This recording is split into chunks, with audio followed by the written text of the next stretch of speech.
This video was brought to you by Epidemic Sound. Hey, what is up guys? David Zhao here, and today we're going to be taking a look at the iPhone 13 Pro's video capabilities and comparing them against a $5,000 camera setup. Specifically, I'll be using the A7S III along with the 24mm f1.4 G Master. What I'm most curious about is how close a camera that's primarily your phone stacks up against a camera that's meant for professional.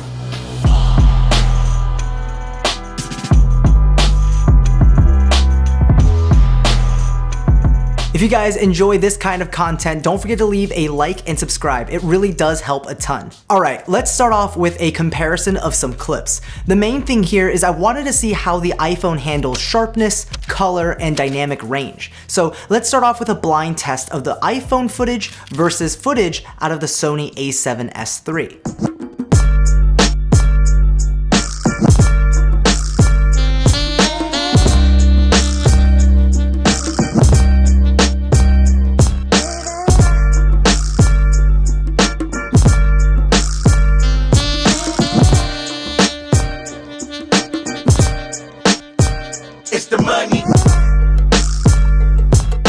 So, were you able to tell which camera was which?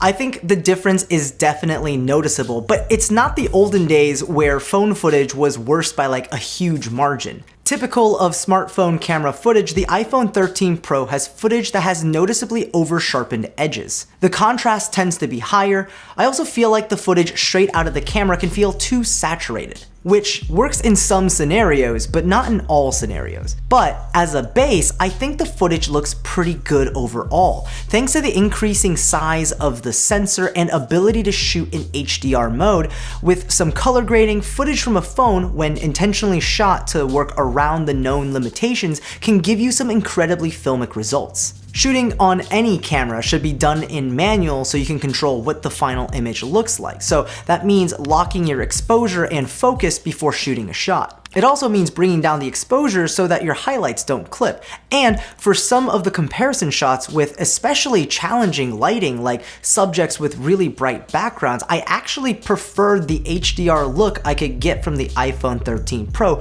over the A7S III. What I was most interested in testing was the new cinematic mode introduced with the iPhone 13 Pro and Pro Max. Similar to portrait mode introduced for photos with the iPhone 7, this utilizes computational photography to digitally enhance the photo by adding a thin depth of field effect. Honestly, I'm pleasantly surprised that in the right circumstances, it looks convincingly good. However, in other circumstances, you'll get some fuzzy edges and haloing around the subject. Nowhere near as bad as the early portrait mode days, but it's definitely noticeable in that it's a digital effect. But overall, for footage coming from a phone, I think it's a win that you can bust out some, dare I say, cinematic looking footage from your phone. But for some comparison, this is how footage with an f1.4 lens looks wide open. Honestly, I'll never get over how great the Sony 24mm f1.4 G Master looks. But the cinematic mode isn't just limited to the main camera of the phone. It's also available for the front-facing camera as well. And I feel like you guys are gonna disagree, but I personally think that the front-facing cinematic mode looks incredibly good considering it's a digital background blur.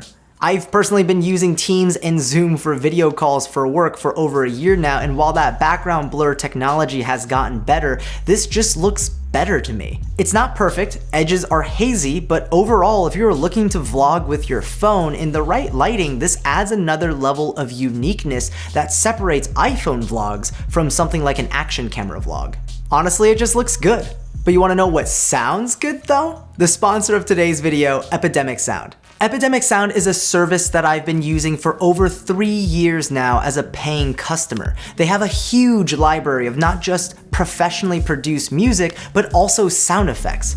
When I say a huge library, I mean they have over 35,000 music tracks and over 90,000 sound effects, with new tracks being added every week. All of the music and sound effects in this video, and just about all of my videos, are from their library. Whether you're looking for a cinematic score to your next short film, nondescript background music for a commercial project, or a lighthearted track to highlight your next travel vlog, they've got you covered.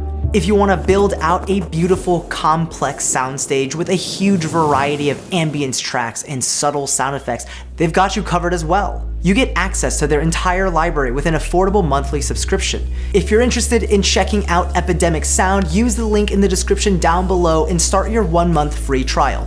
Thank you, Epidemic Sound, for sponsoring this video and for providing such an incredible service. So, before we move on, I do want to acknowledge that the iPhone 13 Pro does have 3 different lenses: the primary wide-angle lens, the ultra-wide-angle lens, and the 3x telephoto lens. I'm mostly basing my thoughts of the iPhone camera off of the primary wide-angle lens, because it's the one with the largest aperture at f1.5 and produces the best-looking image, especially for videos. But I will say that I personally love the availability of the ultra wide angle lens because it lets me capture shots to show small spaces and large groups way more easily. And it's pretty essential in 2021 at this point to include an ultra wide angle lens in a phone. The 3x telephoto lens is a huge upgrade from the 2x telephoto that was in the iPhone 12 series, mainly because 2x just really wasn't much of a zoom and the image looked noticeably worse when compared to the primary lens.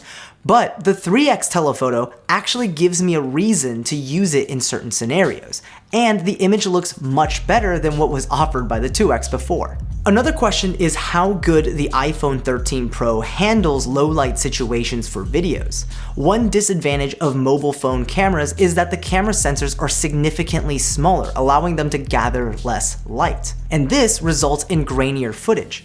And it's pretty unfair to compare such a small sensor to the beast that is the full frame A7S III sensor, which can record at 12,800 ISO with barely any noise. But I will say that over the years, the low light performance of the iPhones has drastically improved. In super dimly lit shots, after the noise reduction is done by the phone, the noise in these shots are pretty small and hardly that distracting. At least that's the case on the primary wide-angle lens that has an f1.5 aperture.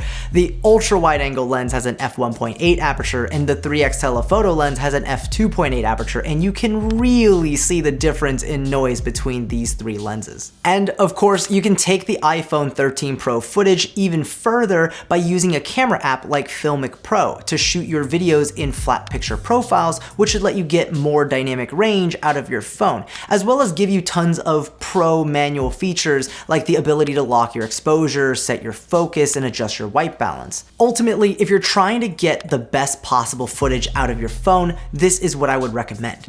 An update just came out a few days ago where Filmic Pro added ProRes recording support within their app, which lets you shoot in 4K ProRes with options of shooting in 422 proxy, 422 light, 422, as well as 422 high quality. But based on my testing so far, except for maybe in situations where you really want more bitrate, like low light situations, I can't really justify shooting in ProRes 422 high quality over just shooting in your standard Apple 4K, because the file size difference is like 10 times.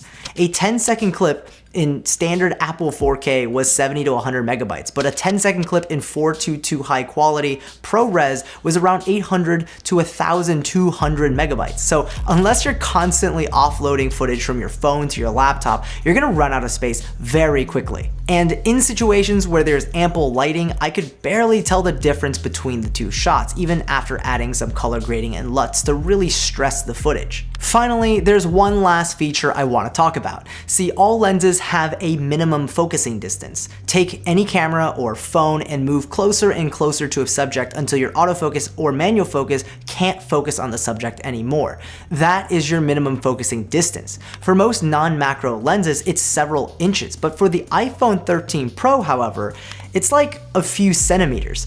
One annoyance many users have complained about is there's no way to like manually turn on and off macro mode. Instead, if you're in photo mode, you just need to get up close to your subject and it'll automatically switch to macro mode. And if you're in video mode, you do the same thing. However, as of the time of recording, you can only shoot in macro mode if you switch your video settings to HD instead of 4K.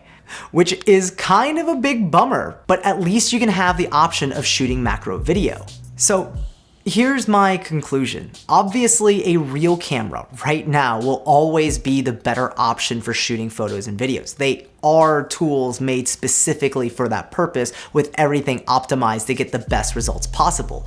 But to someone who's just starting out in photography and videography, the fact that you have so many tools at your disposal from just your phone is incredible. You have so many versatile options, from your primary wide angle to your ultra wide for wide spaces or landscapes, to your telephoto for tighter compositions and portraits, along with a macro mode which lets you get centimeters away from a subject. You also have creative computational photography that can let you artificially add things like thin depth of field with the cinematic mode for not only your normal camera but also your front-facing camera. And we didn't even talk about how good the built-in stabilization has become, turning even shaky walking shots into smooth and stable footage. And accompanied with a manual camera app and the right lighting situation, you can get incredible looking footage with the camera that you have in your pocket at all times. Compare that to carrying around a Sony a7S III, a 24mm lens, a 90mm macro lens, and a 14mm ultra wide lens just to get the same versatility.